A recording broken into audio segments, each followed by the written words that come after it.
आप मेरे सब ऑनलाइन बहन भाइयों को एक बार फिर से जय मसीह की। परमेश्वर के अनुग्रह और दया कृपा से एक बार उसने हम सबको जीवित रखा और सही सलामत रखा, इसके लिए उसका धन्यवाद। आइए हम प्रार्थना करेंगे एक छोटी सी, ताकि हम पवित्र आत्मा पाकर परमेश्वर के जीवित वचन को जान सकें। धन्यवाद धन्यवाद धन्यवाद। हे महान और सामर्थी परमेश्वर, हे करुणा रूपी परमेश्वर, हे दयालु परमेश्वर, हम पर दया कर प्रभु, हमको पवित्र आत्मा दे, ताकि तेरा वचन प्रभु हमारे हृदयों में बोया जा सके। प्रभु आज का मन्ना प्रभु हमें दे प्रभु, आज का वचन प्रभु मेरे लिए हो प्रभु, ताकि प्रभु जी तेरी वो पवित्र बातों में से प्रभु वो गूढ़ ज्ञान मेरे राज वो मैं समझ सकूं प्रभु जी, वो मैं सुन सकूं, ताकि मेरी अगुवाई करे तेरा वचन।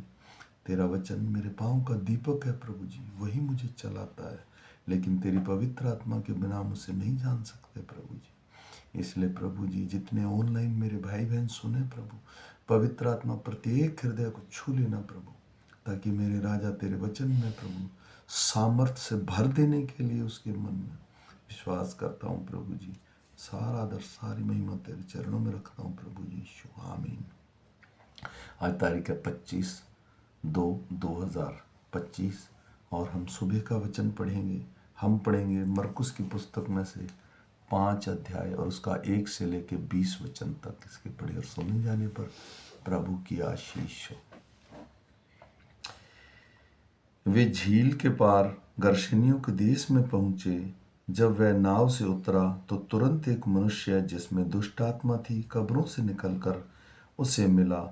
वह कब्रों में रहा करता था और कोई भी उसे सांकड़ों से भी न बांध सकता था, क्योंकि वह बार बार बेड़ियों और सांकड़ों से बंधा गया था। पर उसने सांकड़ों को तोड़ दिया और बेड़ियों को टुकड़े टुकड़े कर दिए थे, और कोई उसे वश में नहीं कर सकता था। वह लगातार रात दिन कब्रों और पहाड़ों में चिल्लाता और अपने को पत्थरों से घायल करता था। वह यीशु को दूर ही से देखकर दौड़ा, उसे प्रणाम किया और ऊंचे शब्द से चिल्लाकर कहा, हे यीशु, परम प्रधान परमेश्वर के पुत्र, मुझे तुझसे क्या काम? मैं तुझे परमेश्वर की शपथ देता हूँ कि मुझे पीड़ा ना दे। क्योंकि उसने उससे कहा था, हे अशुद्ध आत्मा, इस मनुष्य से निकल आ। उसने पूछा, तेरा नाम क्या है? उसने उससे कहा, मेरा नाम है सेना, क्योंकि हम बहुत हैं। और उसने उससे बहुत विनती की, हमें इस देश से बाहर ना भेज। वहाँ पहाड़ पर सूअरों का एक झुंड चर रहा था। उन्होंने उससे विनती करके कहा, हमें इन सूअरों के झुंड में भेज दे और हम उसके भीतर जाएं। अंत उसने उन्हें आज्ञा दी और अशुद्ध आत्मा निकल कर सूअरों के भीतर बैठ गई, और झुंड जो कोई 2000 का था कड़ाके पर से झपटकर झील में जा पड़ा और डूब मरा। उनके चरवाहों ने भागकर नगर और गांव में समाचार सुनाया कि जो हुआ था, लोग उसे देखने आए। यीशु के पास आकर वे उसको, जिसमें दुष्ट आत्माएं थी अर्थात जिसमें सेना समाई थी, कपड़े पहने हुए सचेत बैठा देखकर डर गए। देखने वालों ने उसका, जिसमें दुष्ट आत्माएं थी और सूअरों का पूरा हाल उन्हें कह सुनाया।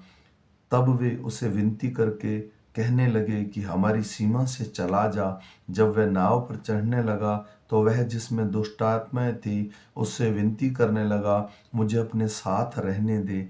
परंतु उसने उन्हें आज्ञा दी कि उसमें से अपने घर जाकर अपने लोगों को बता कि तुझ पर दया करके प्रभु ने तेरे लिए कैसे बड़े बड़े काम किए हैं। वह जाकर दिकापुलिस में वह बात का प्रचार करने लगा कि यीशु ने मेरे लिए कैसे बड़े काम किए, और सब लोग अचंभा करते थे।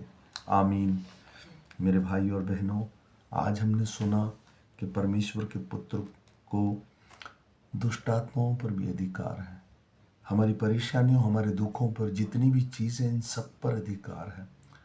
प्रभु यीशु ने जब वो झील के पार गया तो वहाँ एक मनुष्य का जिक्र आता है जो जंजीरों को भी तोड़ डालता था और पहाड़ों पर चिल्लाता, अपने आप को घायल करता था। जब उसने परमेश्वर के पुत्र को देखा, अब यहाँ देखिए, दुष्ट आत्माएं भी प्रभु यीशु को पहचानती हैं। दूर से उसने कहा, तू मुझे क्यों दुख देता है। और प्रभु यीशु ने उनके दुष्ट आत्माओं से उसे छुटकारा दिया। तो ये हमारी परेशानियां, हमारे दुख, हमारी चिंताओं को भी छुटकारा देने वाला परमेश्वर है। हमें उसके बात को मानकर उसकी अधीनता में चलना है। आइए हम छोटी सी प्रार्थना करेंगे उन सारे बहन भाइयों के लिए जो आज का दिन शुरू कर रहे हैं। धन्यवाद मेरे राजा प्रभु, जिन जिन मेरे भाई बहनों ने ये वचन सुना उनके हृदय और मनों में काम करे, क्योंकि प्रभु ही हमारा राजा है। प्रभु यीशु ही परमेश्वर है और वही परमेश्वर का इकलौता पुत्र है जो हमारे लिए दिया गया। वो पृथ्वी पर आया, उसे हर चीज पर अधिकार है। हम भी अपने शरीर पर, अपने चाल चलन पर, अपनी जीभ पर, अपनी बातों पर, अपने कार्यों में उसे आदर दें, उसको जगह दें, उसको पहला स्थान दें। और दिन भर वो हमारे संग रहे, हमारी अगुवाई करे, ताकि हम उसके संग रहकर उसके जैसे बनने पाए, उसकी जैसी सामर्थ्य पाने पाए। उसने कहा कि तुम मेरे जाने के बाद मुझसे भी बड़े बड़े काम करोगे। इसलिए मैं आशा करता हूँ जो जो प्रभु के अधीन रहेगा, परमेश्वर अपना सामर्थ्य उसमें दिखाएगा। तो मेरे भाई और बहनों, जो भी काम काम पर जाए प्रभु जी, प्रभु उन सब की अगुवाई करना, उनके संग रहना। कोई बीमार है, कोई परेशानी में, कोई आर्थिक तंगी में, कोई दुख में, कोई चिंता में, कोई घर के क्लेश में, सबको आशीष देना प्रभु जी। छू लेना मेरे राजा। सारा दा साई महिमा तुझे देता हूँ प्रभु यीशु, आमीन। मेरे भाई और बहनों, जो मुझे फॉलो करेगा, बहन भाई, 365 दिन में पूरी की पूरी बाइबल पढ़ लेगा। मैं शाम को पुराना नियम पढ़ता हूँ, सुबह नया नियम। मैं पास्टर नहीं हूँ, मैं एक विश्वासी हूँ। बस मैं चाहता हूँ हम लोग बाइबल पूरी पढ़ें, क्योंकि बिना बाइबल के पढ़े परमेश्वर को प्रसन्न करना अनहोना है। क्योंकि परमेश्वर वचन के द्वारा हमसे बातचीत करता है जब हम दुखों और तकलीफ़ों में होते हैं। तो मैं विश्वास करता हूँ आज का वचन हमारे हृदयों में काम करे। हम फिर मिलेंगे शाम के वचन के साथ। और ये सब ज़रूर एक दूसरे को शेयर कीजिए, ताकि परमेश्वर का वचन हर जगह बोया जा सके। जय मसीह की। फिर मिलते हैं शाम के वचन के साथ।